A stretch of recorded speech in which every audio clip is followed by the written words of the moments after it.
Yo, what is up guys, my name is Nuri, welcome to HITC Football. And 10 years ago it was unthinkable that so many English players were playing abroad. But players like Jude and Sancho paved the way and showed that playing abroad actually isn't that scary. And it was pretty easy for everybody to see that Jude and Sancho's stint with Borussia Dortmund was pretty successful. So many other players thought, let's leave England, let's also try that. And to be fair, you would be surprised how many English players actually play over in Germany now. But we're not only going to look at Germany, we're going to look at the rest of Europe. We're going to look at the best English players playing abroad right now. And believe me, this is the stuff you guys all want to see. So without further ado, let's get right into the video. We're starting off with Vikayotomori, the man that can do everything over in Italy, but Gareth Southgate just refuses to pick him because he'd rather have Harry Maguire feature in defense. Sometimes I really wonder what type of dirt Harry Maguire has on Southgate, because what more can Tomori do to get a cap for England? My guy made over 50 appearances over in Italy for AC Milan, who he just helped become champions of Italy after like 10, 11 years. You know what, let me go check that actually to be sure. Okay, I just checked it. It's 11 years since they last won the title, so it's pretty impressive, and Vikayotomori had a big part in that. And when will Chelsea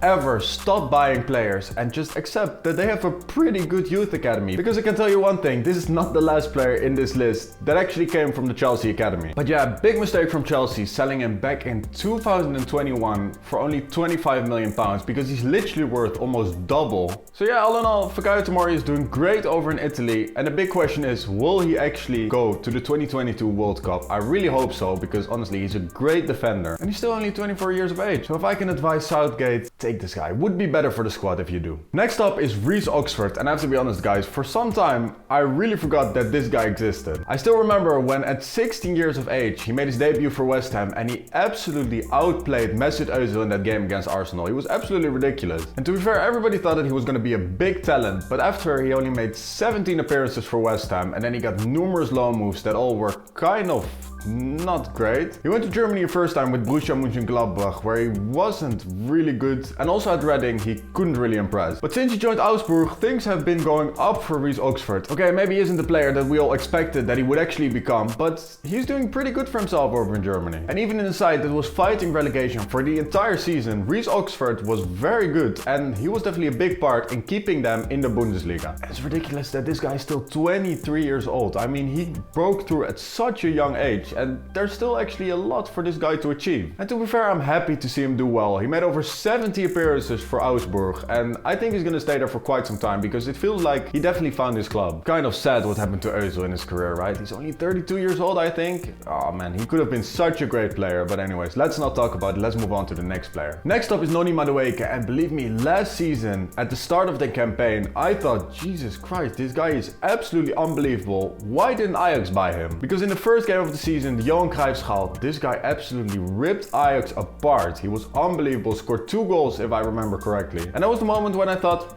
we're done, we're absolutely f***ed. This guy is going to carry PSV, but after he got a lot of injuries, he didn't really play the same as he did in the beginning of the campaign. But every time when he played, this guy was unbelievable. He was quick, he had a great shot, unbelievable dribbler. I'm kind of scared, because if he stays fit the entire season, I'm pretty sure that he's going to have a great campaign, scoring more than 20 goals. And I mean, already last season he was linked with big clubs. He was linked to return to Spurs. I think Manchester United were also in for him. This guy is still 20 years old, so he will improve definitely. And like I said, this season he will be absolutely unbelievable. And also PSV have done some shrewd business this transfer window. They signed Luc de Jong, who is definitely not a great player over in Europe, but in the Eredivisie he will definitely guarantee you a lot of goals. They signed Xavi Simons from PSG, Kiana Hoover, so definitely a lot of great players. So believe me, watch out for PSV next season, and definitely watch out for Nuri Madueke. Next up is Chris Smalling, and after his United days, I mean, he's a decent defender, but he's not super reliable. So after leaving United, I thought, okay, it's done. We're not going to hear anything about Smalling ever again. But Jesus Christ, he did really well over in Italy. In the 1920 season, he went on loan to AS Roma, and he actually impressed so much there that season that he convinced AS Roma to fork out more than 30 million for the player. And last season, he had yet another great campaign. He played 27 times, scored 3 times, and basically every time that he was fit,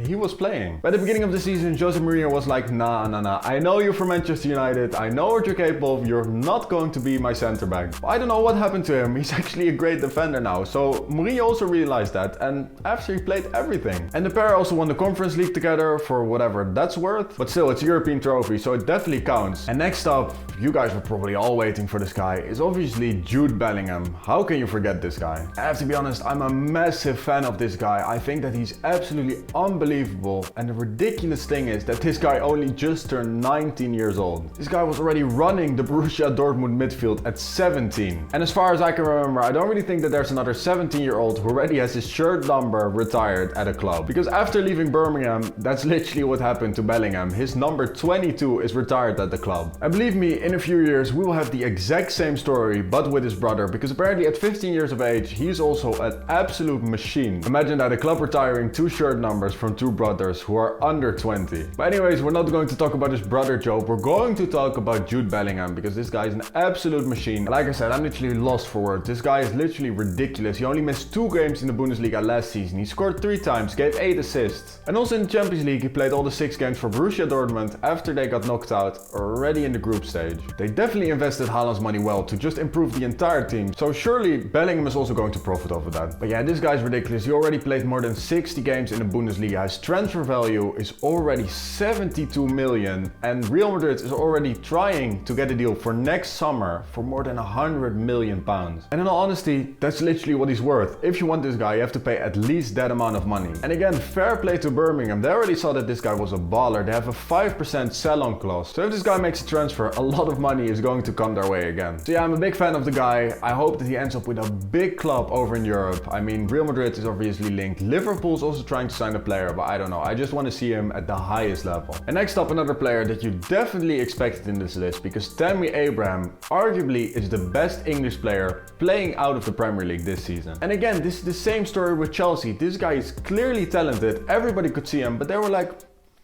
nah, we'd rather have Lukaku for 100 million. And how did that turn out for you? I'm pretty sure that Tammy Abraham would have done a way better job than Lukaku. And alright, they got some good money for him, 36 million pounds, and they also have a buyback clause apparently. And the way that Tammy is playing right now, I'm pretty sure that they're going to exercise the clause, because this guy is absolutely unbelievable. Because this season, the guy scored 26 goals, gave 5 assists, he scored 17 in the Serie A, and he scored 8 in the Conference League. But let's take that with a little pinch of salt, because scoring against Zorya Lugansk and Bodo Glimt is not necessarily the most difficult thing in the world. But yeah, it looks like this guy is capable of scoring goals everywhere. He did it for Aston Villa, he did it in the Championship, he even did it for Chelsea that season when they couldn't buy players. And right now also with AS Roma, so this guy is clearly a very prolific goal scorer. And without a shadow of a doubt, this guy will 100% make Gareth Southgate's squad for the 2022 World Cup. The next player is James Tavernier, and I was actually shocked when I saw this guy's statistics. I saw him play in the Europa League and he did pretty well over there, but when I saw his statistics throughout the entire season, I was absolutely baffled. Have you ever seen a right back with 35 goal contributions in one season? Because this guy scored 18 and gave 17 assists in 58 games last season for Rangers. And this surely must be a record or something, because I've never seen anything like this. And as we all know, Rangers made it all the way to the Europa League final, and this guy scored 7 and gave 2 assists in 14 games. So he definitely had a big hand in them going to the Europa League final. I mean, I have to be honest, like I said, I don't know a lot about this guy, but his stats for Rangers are also unbelievable. 347 games, 83 goals and 107 assists. Those are literally stats that some playmakers don't even have. Literally unbelievable. And at 30 years of age, I hope that this guy can keep it up. And this is what makes these videos fun for me, because after seeing this, I'm definitely going to watch a lot of Rangers games next season. So guys, that's it. The best English players playing abroad right now. I'm pretty sure that I left some players out, but this is my selection. That was the video. Be sure to like, share and subscribe. Click my videos on the end screen right now, and I'll see you on the video.